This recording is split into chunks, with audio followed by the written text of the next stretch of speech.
Cube Radio.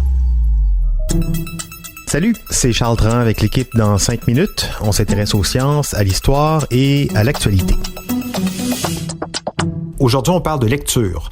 Chaque début d'année, de nombreuses personnes se fixent la résolution de lire plus. Et cette année particulièrement, avec la pandémie, ça devient un objectif à notre portée. Les psychologues remarquent que plusieurs de leurs patients, néanmoins, ont de la difficulté à lire à cause de la pandémie. Oui, problème de concentration? Paresse? Comment ça se fait? Et comment peut-on remédier à cette situation? Voici Élise Jeté. Vous ne serez pas étonné si je vous dis que l'un des critères que les gens recherchent dans une bonne lecture, c'est que ce soit le plus court possible. Comment ça se fait? C'est principalement parce que nos lectures nous stressent. Interviewé par Vox, Oliver J. Robinson, un neuroscientifique et psychologue de l'Institut de neurosciences cognitives du University College London, nomme immédiatement l'anxiété lorsqu'on lui demande pourquoi certaines personnes ne sont plus capables de lire. D'un point de vue neurobiologique, le stress et l'anxiété sont des choses positives qui nous aident à éviter les dangers. L'exemple classique, c'est de rentrer chez soi dans le noir. On est anxieux et aux aguets, mais ça veut aussi dire que s'il y avait un assaillant qui nous sautait dessus, on serait prêt à s'enfuir. Tout le monde ressent cette anxiété de temps en temps et encore plus en ce moment alors que les incertitudes sont nombreuses. Et c'est un comportement humain. Devant l'incertitude, on essaie de comprendre. En ce moment, les nouvelles, qu'elles soient vraies ou non, nous permettent de nous informer et de trouver surtout des réponses à nos incertitudes pour calmer notre anxiété. Donc, pourquoi les gens ont-ils de la difficulté à se concentrer pour lire? C'est une partie de l'explication. Ils sont en train d'essayer de résoudre une incertitude qui est impossible à résoudre. Dans The Conversation, Alexandra Paddock et Kirsten Shepard-Barr de l'Université d'Oxford offrent quelques pistes pour retrouver l'aisance et même le plaisir de lire. D'abord, c'est important de ne pas partir de zéro. Essayez de remarquer à quel point vous lisez déjà dans votre vie sans même y penser. Même si vous n'avez pas ouvert de livre en 2020, vous avez lu les ingrédients de vos céréales, vous avez lu des articles sur le vaccin contre la COVID et vous avez lu les paroles de votre nouvelle chanson préférée.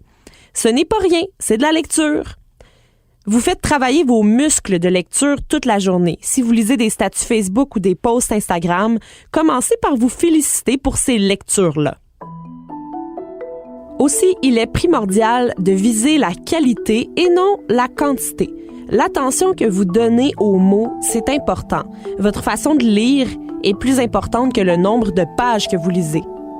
Si vous avez lu 300 pages d'un roman, mais que vous n'avez pas compris l'histoire ou les figures de style, ça sert à rien.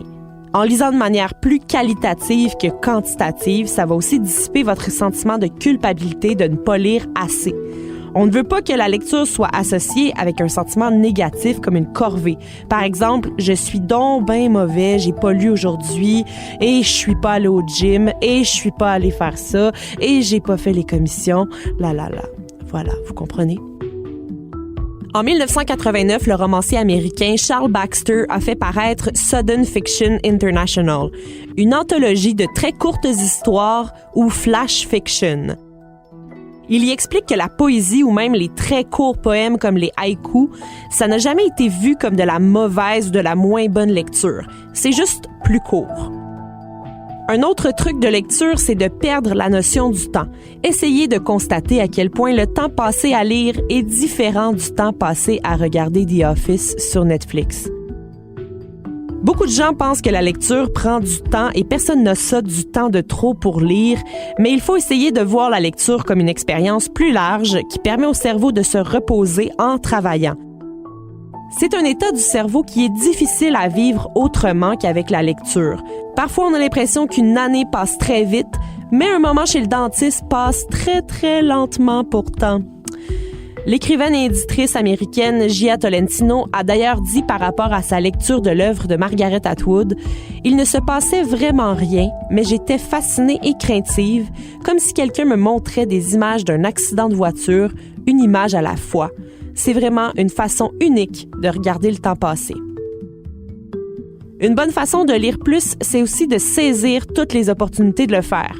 Lire une page au coin de la rue en attendant l'autobus et en se faisant éclabousser par les voitures, c'est aussi valable en termes de temps de lecture que de passer un dimanche après-midi à dévorer une œuvre littéraire sous une couverture chaude.